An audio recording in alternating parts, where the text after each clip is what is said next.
Hey, this is Danny Lilker, and I'm here to interview my old friend Shane Embury. This is the Obscene Extreme TV Maryland Deathfest edition. So Shane. Yes. You bastard.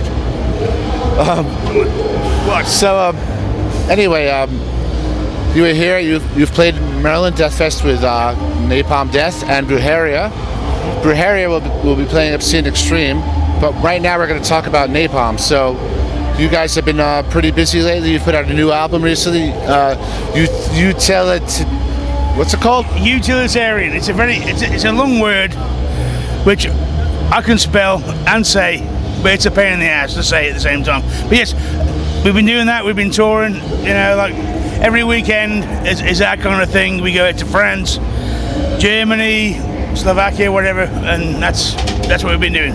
And over here, this is actually the first time that we've been here for 3 years. So first time in the States in a long time. And yep, that's it really.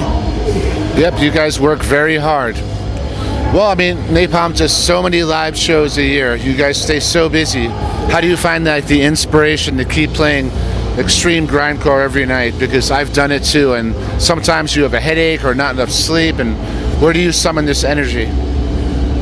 I think possibly because it's, for me, I've always wanted to do this since I was a kid. So to be playing shows live, and that's all I've ever actually wanted to do, really. So you know, that's kind of why. And the same with the other guys. You know, you grew up with heavy metal or grindcore or punk, whatever, and you're very passionate about it. So I think that kind of makes you want to play every day. I would agree with that, because we're kind of fuck-ups. We don't do anything, you know, we can't have normal lives. We're getting old. We don't care, and we don't give a shit about that. So this is what we do because we don't do anything else good. Probably. Would you agree with that? Yeah, I would agree with that. It's too late to get a real job. Yes, unfortunately. But who gives a fuck? No.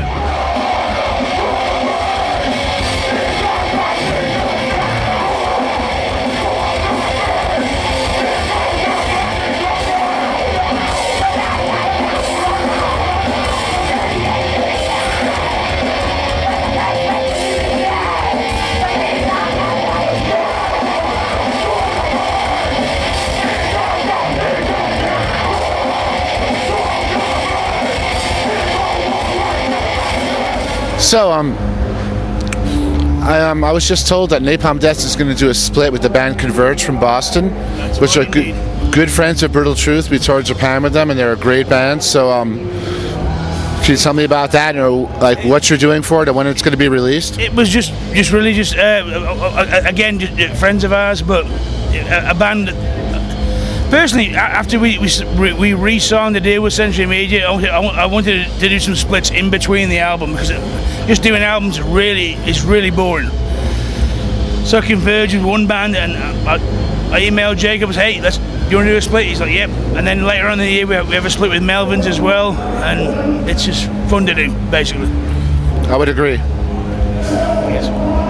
Since this is Obscene Extreme TV, and Napalm Death has played Obscene Extreme, I just wanted to ask you what you thought about the Obscene Extreme Festival, because my experience there is that it's fucking amazing. That's like really free. It's possibly the best festival that I've ever been to. It's really good. It's you forget you're in a band, and that's kind of the problem. So you end up drinking too much beer and you can't play properly. But you know, everyone enjoys themselves, and it's a lot of fun. And everyone's just on a good level. It's a killer festival, really. Kind of like this, but better, you know. It's good.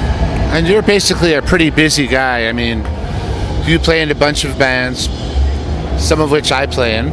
Sometimes I'm just like helping you out when you're not there. But, I mean, we're getting old, but we don't give a shit. We play in lots of bands. I mean, how's the feeling? Like, how do you manage to find the time to do all the bands you play in and make the time without going crazy, or ask your friend to play bass? I don't know. I have a very patient wife, I guess, and that's about it, really. I think. And you make time for making music, because that's what you love. That's what you're into. And even when you say you're gonna go chill out and go, oh, I'm gonna take 2 months off, you can't, because your head goes all fuzzy and you want to make riffs, and you know. There's always time for music, really, you know. It's what we were talking about before. That's all we do well, and you know, it's either that or get a job. Yeah, pretty much. And I don't want to get a job. I have a job. It's horrible. Fuck that. No. I couldn't do anything apart from stacking boxes. That's about all I could do. That'd be the perfect job for me. Oh, there's a good boxes. 1, 2, 3, 4, 5. No. This has been Dan Lilker for Obscene Extreme TV, Maryland Death Fest. It's actually his fault that I actually got into grindcore in the first place. So. Do you want to talk about that? Yeah, we can do. Okay. Let's talk about the Crab Society North and how influential that was, and Nuclear Assault SOD. This man was very influential on my life. To meet him and to be friends now is, I can't actually describe that without being silly. So this wasn't supposed to be part of the interview, but sorry, but there you go. That's all right. Well, I mean, we've been friends for a quarter century, and you know, when you find like-minded people who want to do what you do and don't give a fuck like I do, then that's great. Okay, thank you. Yeah, cut that, please. Yeah. The sentimental shit doesn't have to be on there. It should be on there. Well, that bit about the fact. Well, yeah, Nastrovi.